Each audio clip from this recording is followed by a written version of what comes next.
हाँ दोस्तों, मैं दया पांडे। मैं दूसरा वीडियो लेके आया हूँ संविधान से संबंधित। और दूसरा वीडियो में हम बात करेंगे कि संविधान निर्माण कैसे हुआ। ठीक, इसकी पृष्ठभूमि, इसके क्या कार्य थे, क्या क्या समितियां गठित हुई, किस प्रकार कार्य किया गया, क्या क्या मेन इंपॉर्टेंट चीजें थी, हम इसके बारे में बात करेंगे। इसमें हम ज्यादा मेंस के उसमें नहीं जाने वाले, ज्यादा डिबेट की इशू पे नहीं जाने वाले हैं। कुछ फैक्चुअल डिटेल है जिसपे हम चर्चा करेंगे कि कैसे क्या हुआ, कैसे प्रांतों से कैसे किस तरह चुनाव हुआ। ठीक है ना, इस पे हम बात करेंगे क्योंकि ये इसमें जो चीजें आती हैं वो मेंस में तो कदापि नहीं आती हैं, थोड़ा बहुत आ भी सकती है, पहले आती थी, वर्तमान समय में ऐसा कोई डिटेल नहीं। हाँ, यूपीपीसीएस और यूपीएससी में क्या है कि, और एसएससी जैसे एग्जामों में भी इसमें फैक्चुअल डिटेल पे क्वेश्चन पूछे जाते रहे हैं, जिनको हम पूरा डिटेल से देखेंगे। हाँ, फैक्चुअल डिटेल हम पूरा कवर करेंगे, इसमें कोई दो राय नहीं। तो हम सबसे पहले ये बात करते हैं कि संविधान सभा की जो बैकग्राउंड था, उसकी पृष्ठभूमि क्या थी, इसके बारे में हम चर्चा करेंगे। आपको पता होना चाहिए कि सन 1934 में जो वामपंथी हमारे एम.एन. रॉय नेता थे, इन्होंने सबसे पहले संविधान सभा के निर्माण की बात रखी थी। और 1934 में ही, ठीक 1934 में ही जो स्वराज पार्टी थी, उसने भी संविधान सभा के गठन का प्रस्ताव रखा था। इसके बाद 1935 में भारतीय राष्ट्रीय कांग्रेस द्वारा संविधान सभा के निर्माण की आधिकारिक माने ऑफिशियल रूप में मांग की गई थी, जिसे 1938 में पंडित जवाहरलाल नेहरू ने कहा कि संविधान जो अपना निर्माण होगा वो वयस्क मताधिकार के आधार पे उसका निर्माण होगा। ठीक, नेहरू की ही मांग को ब्रिटिश सरकार ने सैद्धांतिक रूप से मान लिया था और 1940 में एक अगस्त प्रस्ताव पारित हुआ। ठीक, और इसको मतलब अगस्त प्रस्ताव पारित हुआ कि हम ऐसा संविधान निर्माण बनाएंगे जो वयस्क मताधिकार पे आधारित होगा। फिर इसी के चलते हुए आगे 1942 में क्रिप्स मिशन आता है, जिसका उद्देश्य क्या होता है कि भारत के संविधान निर्माण किया जाए, भारत में संविधान निर्माण किया जाए। और इसके जो अध्यक्ष थे क्रिप्स मिशन के, वो थे सर स्टेफर्ड क्रिप्स। ठीक, लेकिन इसका विरोध कांग्रेस ने भी किया और इसका विरोध मुस्लिम लीग ने किया। कांग्रेस ने कुछ इसमें कमियां थी उसके कारण विरोध किया, जबकि मुस्लिम लीग ने इसलिए विरोध किया कि इसमें पाकिस्तान की स्पेशल मांग नहीं की गई थी। मतलब आधिकारिक रूप से उसने बोला था कि 2 स्वायत्त राज्य होने चाहिए, मुस्लिम लीग की ये मांग थी। ठीक, तो इसमें ये मांग नहीं थी, जिसके कारण मुस्लिम लीग ने इसका विरोध किया था। फिर आगे चल के 1946 में फिर कैबिनेट मिशन को रखा जाता है ना।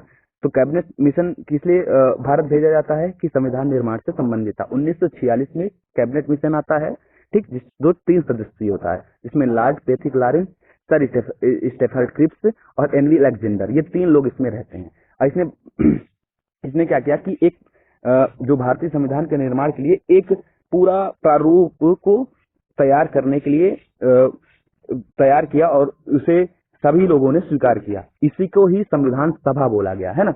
तो कैबिनेट मिशन की योजना में क्या क्या सारी चीजें थी, इसका हम जानते हैं। कैबिनेट मिशन की योजना में ये था कि जो प्रत्येक प्रांत होगे ना, उसे देशी रियासतों और राज्यों के समूह के जो जनसंख्या के अनुपात में उसे बांट देना था।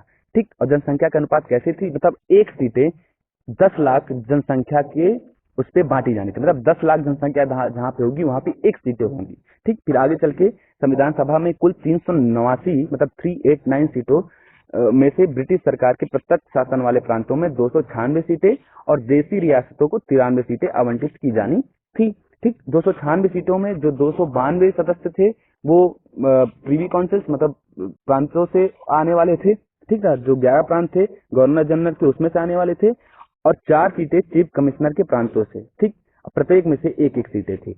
और ये जो 4 प्रांत थे चीफ कमिश्नर के, वो थे दिल्ली, अजमेर, मारवाड़, कुर्ग और ब्रिटिश बलूचिस्तान। ठीक है, अब एक चीज याद रखिएगा, प्रत्येक जो सीटें थी ना, उसमें सारे समुदायों को इंक्लूड किया गया था। मुस्लिम, सिख और सामान्य वर्ग, इन 3 वर्गों में से बांटा गया था। मुस्लिम और सिख के अलावा जो लोग थे वो सामान्य वर्ग के अंतर्गत आते थे, उनको उनकी जनसंख्या के अनुपात में बांट दिया गया था। अब एक चीज आपको पता होना चाहिए कि अपने यहाँ जो सीटों का आवंटन हुआ या चुनाव उनका हुआ, वो जो विधानसभा थी ना, उसमें प्रत्येक समुदाय के सदस्यों द्वारा अपने प्रतिनिधियों का चुनाव एकल संक्रमणी मत के माध्यम से समानुपातिक प्रतिनिधित्व तरीके से किया जाना था। अब एक चीज याद रखिएगा कि जो देशी रियासतों के प्रतिनिधियों का चुनाव हुआ वो देशी रियासतों के प्रमुखों द्वारा किया जाना था। ठीक है ना। अब चलिए आगे चलते हैं। आगे हम बात करते हैं कि जो संविधान सभा थी ये तो आंशिक रूप से चुनी हुई थी और आंशिक रूप से नामांकित निकाय थी, लेकिन ये नहीं कि ऐसा था ये प्रत्यक्ष रूप से भले ही ना चुनी गई हो, वैश्य मताधिकार के आधार पर भले ही ना चुनी गई हो, लेकिन अपने संविधान सभा में प्रत्येक समुदाय का प्रतिनिधित्व था। ठीक, प्रत्येक समुदाय के प्रतिनिधि यहाँ पे थे, चाहे वो हिंदू हो, मुस्लिम हो, सिख हो, पारसी हो, आंग्ल भारतीय हो, ईसाई हो, अनुसूचित जाति जनजाति, या फिर चाहे महिलाएं से ही संबंधित कहे ना रहे हों, वो सारे लोग यहाँ पे सम्मिलित थे। अब आपको एक चीज पता होगी कि 1946 जुलाई और अगस्त में चुनाव हुए। चुनाव में क्या हुआ कि 296 सीटें जो थी उसमें चुनाव होने थे, 296 सीटों का चुनाव हुआ, जिसमें से फिर चुनाव में भारतीय राष्ट्रीय कांग्रेस ने 208 सीटें बड़ी सफलता प्राप्त की थी और 73 सीटें मुस्लिम लीग को प्राप्त हुई और जो 15 सीटें थी वो अन्य जो छोटे समूह थे उनको प्राप्त हुई। मुस्लिम लीग को बड़ा ही अचंभा हुआ कि 73 सीटें ही उन्हें प्राप्त हुई, तो उनको लगा कि उनका वर्चस्व कहीं खत्म न हो जाए, और उन्होंने जहां से सीटें प्राप्त थी वो लगभग मुस्लिम बाहुल ही क्षेत्र थे जहां से उनको सीटें प्राप्त हुई थी। इसलिए जो मुस्लिम लीग के सदस्य थे, चाहे मोहम्मद अली जिन्ना रहे हों, उनको लगा कि वो अलग एक देश की मांग रखें और बेहतर तरीके से, तो ताकि उनका वर्चस्व स्थापित रहे, नहीं तो यहाँ पे वो अल्पसंख्यक बन के रह जाएंगे, ऐसा उनका सोचना था। और उन्होंने अपने अलग राज्य की मांग और फिर कर दी।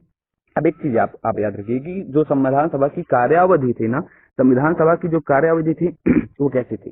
9 दिसंबर 1946 को प्रथम अधिवेशन हुआ, ठीक, जिसमें प्रथम बैठक ही बोलते हैं उसे, प्रथम बैठक हुआ और उसमें सर्वसम्मति से डॉक्टर सच्चिदानंद सिन्हा साहब को अस्थायी रूप से अध्यक्ष चुना गया संविधान सभा का। फिर 2 दिन बाद 11 दिसंबर 1946 को डॉक्टर राजेंद्र प्रसाद जी को संविधान सभा का स्थायी अध्यक्ष चुना गया और साथ ही साथ एच.सी. मुखर्जी को उपाध्यक्ष तथा एक चीज याद रखिएगा, बी.एन. राव ना, इनको संवैधानिक सलाहकार के रूप में नियुक्त किया गया। एम.एन. राय नहीं, बी.एन. राव, इनको संवैधानिक सलाहकार के रूप में नियुक्त किया गया था। ठीक ना, ये रही बात। और यहाँ एक चीज यहाँ पे याद रखिएगा कि इस प्रथम बैठक का बहिष्कार मुस्लिम लीग ने किया। क्यों किया? क्योंकि उसे अलग पाकिस्तान की बात रखी, तो उसे अलग पाकिस्तान चाहिए था, इसलिए उसने प्रथम बैठक का बहिष्कार किया। फिर इसके बाद उद्देश्य प्रस्ताव रखा जाता है 13 दिसंबर 1946 को। उद्देश्य प्रस्ताव या प्रस्तावना के बारे में हमने इससे पहले वाले वीडियो में बहुत ही अच्छे से डिटेल में बात कर रखी है, इस पे यहाँ पे ज्यादा जानने की जरूरत नहीं है। उद्देश्य प्रस्ताव को रखा गया और इसे क्या नाम है, सर्वसम्मति सारे लोगों ने 22 जनवरी 1947 को स्वीकार कर लिया था। ठीक ना, और यही क्या नाम है, आपको पता भी होगा कि यही प्रस्तावना आगे चल के भारत की बनी। फिर उसके बाद बात आती है भारतीय स्वतंत्रता अधिनियम 1947 द्वारा। इसमें कुछ महत्वपूर्ण परिवर्तन हुए। प्रथम ये कि संविधान सभा को एक संपूर्ण संप्रभु निकाय बनाया गया, मतलब वो अपने स्वेच्छा से कोई भी संविधान बना सकती थी, कोई बर्डन इसके ऊपर नहीं था, कोई ब्रिटिश का हस्तक्षेप नहीं था किसी भी चीज का कि आप ये संविधान लीजिए, वो संविधान, जो मर्जी थी वो संविधान सभा अपना संविधान बना सकती थी। दूसरा ये कि संविधान सभा को 2 कार्य सौंपे गए, वो विधायिका भी बन गई, ठीक, वो विधायिका बन गई और विधायिका के साथ से 2 कार्य सौंपे गए। पहला ये कि संविधान का निर्माण भी उसे करना था और साथ ही साथ उसे देश के लिए विधि मतलब कानून निर्माण भी करना था। ठीक, उसके बाद आपको एक चीज पता ही होगी कि मुस्लिम लीग ने बहिष्कार कर दिया था, तो जब 1947 का स्वतंत्रता अधिनियम पारित हुआ तो इसमें मुस्लिम लीग जब नहीं रह गई तो सिर्फ भारत में 299 ही सीटें बची थी। ठीक है ना, टोटल।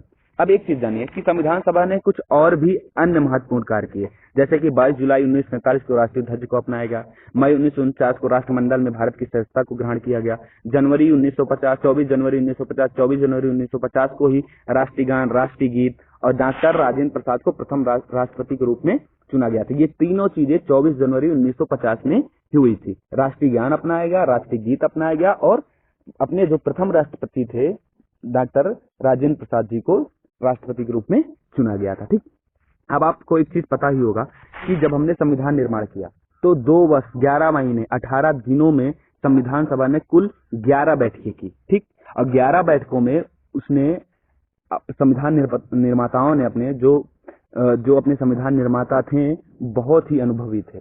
ठीक, बहुत ही सोच विचार करके बिना किसी संकोच के 60 देशों के संविधान के प्रारूपों को देखा, समझा, उस पर चर्चा किया और 114 दिनों तक उस पर विचार करने के बाद अपने संविधान को बनाया। ठीक, 24 जनवरी 1950 को संविधान सभा की अंतिम बैठक हुई थी। ठीक, इसके बाद 26 जनवरी 1950 से और 1951-52 तक जब तक आम चुनाव नहीं हो गए तब तक संविधान सभा ही अंतरिम संसद के रूप में कार्य करती रही। उसके बाद जब 1952 का चुनाव हुआ तो अंतरिम संसद की जो स्वायत्तता थी इसकी ये समाप्त हो गई और नई संसद के रूप में 1952 में अपना नई संसद, लोकसभा, राज्यसभा, ये सारी चीजें अस्तित्व में आई।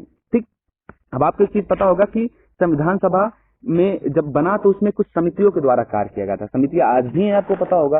तो उस समय भी समितियां थी जो छोटी बड़ी दो समितियों में बटा हुआ था। सबसे पहले हम बड़ी समितियों के बारे में बात करेंगे कि बड़ी समितियां क्या थी। ये फैक्चुअल डिटेल है, इस पे क्वेश्चन सिर्फ मिलान में पूछे जा सकते हैं, यूपीपीसीएस में या फिर यूपीएससी या एसएससी में, बस, और इसमें कोई डिटेल ज्यादा नहीं है। आप इतना जानिए कि फैक्चुअल डिटेल क्या है। तो जो बड़ी समितियां थी वो संघ शक्ति समिति, इसके अध्यक्ष थे जवाहरलाल नेहरू। संघीय संविधान समिति, इसके अध्यक्ष थे पंडित जवाहरलाल नेहरू।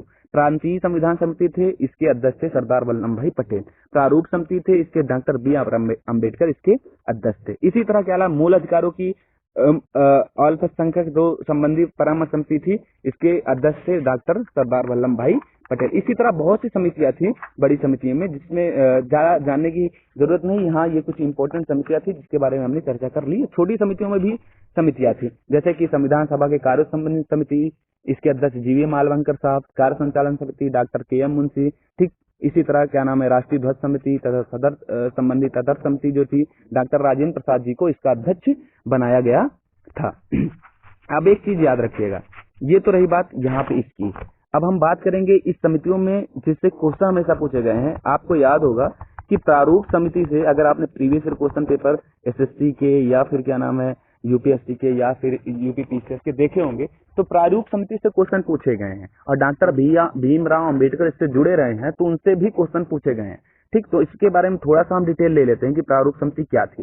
प्रारूप समिति की अध्यक्षता किसके गठन में की गई? डॉक्टर भीमराव अंबेडकर साहब की अध्यक्षता इसके इनके उसमें प्रारूप समिति का गठन किया गया था। ठीक, इसका गठन 29 अगस्त 1947 में किया गया था, जो 7 सदस्यीय समिति थी। आपको एक चीज पता होना चाहिए कि जो डॉक्टर भीमराव अंबेडकर अपने थे वो बंगाल जो निर्वाचन क्षेत्र था ना, उससे चुन के आए हुए थे। ठीक, इसके साथ जो सदस्य थे इन पे हमको चर्चा करने की कोई जरूरत नहीं है। हाँ, एक बार जान लेते हैं कि इसमें ये सदस्य शामिल थे, क्योंकि शायद कभी पूछ ले कि प्रारूप समिति से संबंधित इसमें सदस्य कौन से थे या कौन से सदस्य शामिल नहीं थे, और 4 क्वेश्चन दे दे इसमें से आपको बोल दे कि इनमें से कौन नहीं थे जो प्रारूप समिति में शामिल नहीं थे। तो हम थोड़ा सा एक जान लेते हैं। अध्यक्ष के रूप में भीमराव अम्बेडकर, और फिर एन गोपाल स्वामी अयंगर शामिल थे, अल्लादी कृष्ण स्वामी अय्यर शामिल थे, डॉक्टर के.एम. मुंशी साहब शामिल थे, सैयद मोहम्मद सादुल्ला साहब शामिल थे, और साथ ही एन माधवराव, जिन्हें बी.एल. मित्र की जगह शामिल किया गया था, क्योंकि बी.एल. मित्र ने अपना त्याग पत्र दे दिया था क्योंकि उनके स्वास्थ्य संबंधी कुछ समस्याएं आ गई थी। और उसके बाद टी.टी. कृष्णमाचारी साहब को शामिल किया गया था।